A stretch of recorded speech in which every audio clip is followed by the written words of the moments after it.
Coming up next on Win Local News, plans for Beechworth to go renewable, a landmark class action against the Catholic Church in Victoria, and Wang students head to the US for an audience with NASA and Google.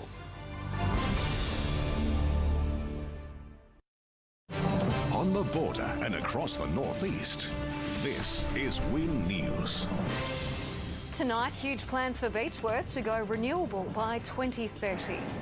A landmark class action against the Catholic Church in Victoria, and tourism hotspot, thousands visiting the Murray on the border.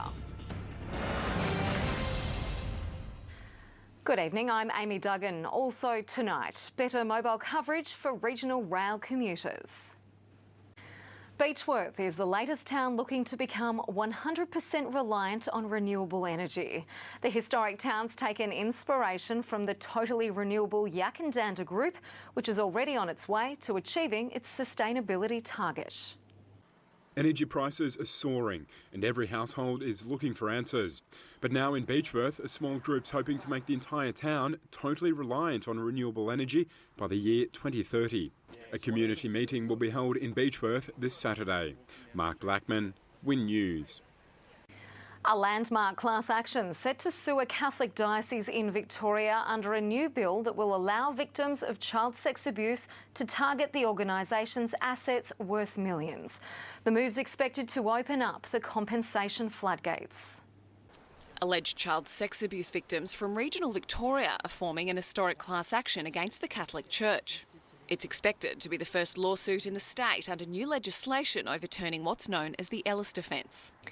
A 24-year-old Wodonga man's been sentenced to 5 months behind bars for a brutal road rage attack. But with time already served, Tom McLean will be out in a matter of weeks after he and his brother were caught on camera during the vicious attack. A violent attack on a delivery driver in December last year. Tom McLean hovers in the background holding a wheel brace as his brother, armed with a spirit level, attacks the unsuspecting victim. 27-year-old Nathan Crisfield's been extradited to Victoria after being caught in Albury yesterday afternoon, accused of escaping Beechworth Correctional Facility. Crisfield allegedly fled the low-security centre on Monday night and managed to evade police for almost 24 hours. His case was adjourned until next week. Tourism in the Murray region has hit an all-time high, with thousands of visitors experiencing all the northeast has to offer.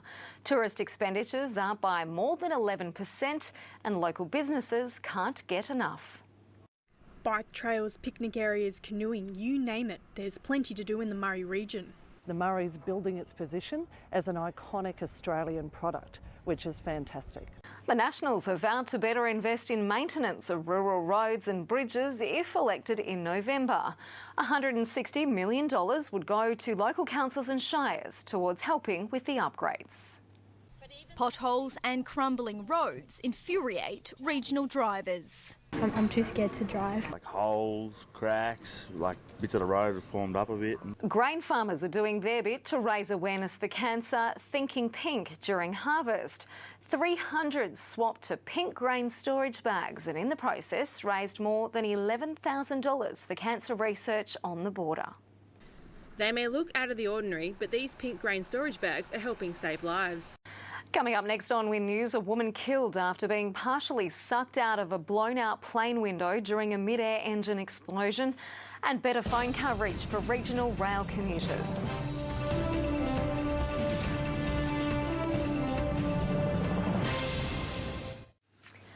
Welcome back to a look at what's making national headlines now. A woman is dead after being partially sucked out of a blown-out plane window in America. It followed a mid-air engine explosion. Rebel Wilson has been back in court, this time fighting an appeal against her multi-million-dollar payout. Former First Lady Barbara Bush is being remembered as a woman like no other. She sadly passed away aged 92. And in sport, the Matildas are through to the final of the Asian Cup after a nail-biting penalty shootout against Thailand. Border rail commuters are getting better mobile coverage on board following a number of upgrades along the line. By the end of the year, all passengers will receive a better signal, allowing them to send emails, make phone calls and stay connected. Regional passengers will be doing a lot more of this. 35 new mobile towers and onboard technology will fix black spots on the Traralgon, Ballarat, Bendigo, North East and Geelong lines by the end of the year. Sports next, and Murray United's defeated Canley in the fiery round of the FFA Cup, and the Bandits are preparing for round 3 of Seabull against North West Tassie.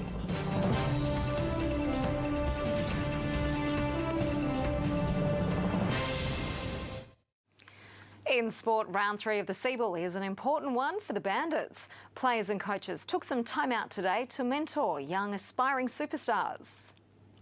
Courtside with their heroes, young rep players were given tips from the best in a skills and development camp at the Lauren Jackson Sports Centre. Richmond Tigers players Alex Rance, Mabel Scholl and Tyson Stengel thrilled students across the northeast of Victoria today. This morning, the Tigers trio visited Wangaratta Primary School, where they answered some hard-hitting questions from students about life as a professional football player. It was an exciting day for many Tigers fans who got to meet some of their idols. And that is our sport. Tanya Dendrinos joins us now with the weather. It was a lovely day across the region, Tanya, and the beautiful weather is expected to continue. That's right, Amy. After a cold start, the mercury hit the mid-20s today, and tomorrow maybe even a touch warmer. I'll have all the details next.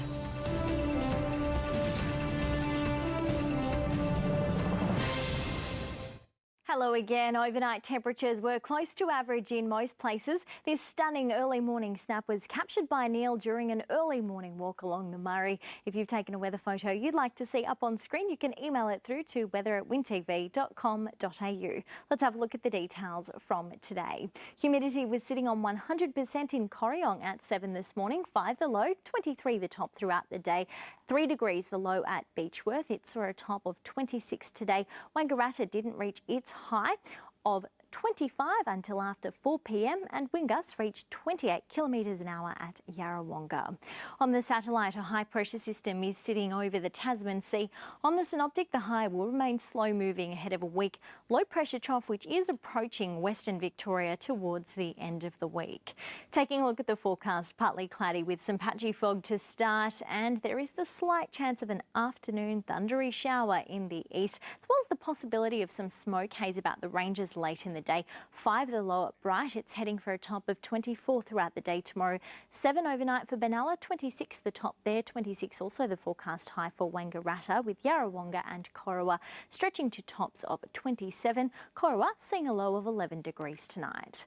For Albury-Wodonga, some sunshine ahead. 12 the overnight low, the mercury getting up to 27 throughout the day tomorrow, with sunrise at 6:40 a.m. and setting at 5:42 p.m. Cloud clearing in Melbourne. Sunrise there will be at 6:50 a.m. and setting at 5:48, a low of 10 and topping out at 23 degrees. While in Sydney, they can expect a late shower. Taking a look at the days ahead now, Friday we'll see some patchy fog to start, followed by a sunny day. Saturday looking mostly sunny. There is more sunshine to come on Sunday, but still the slight chance of a shower in the east. Those temperatures are remaining stable for the next few days, Amy. Thank you, Tanya. We'll see you tomorrow. And thanks for your company tonight on The Border and in the Northeast this Wednesday, April 18. We'll see you tomorrow night at 6. Good night. This has been a Win News presentation.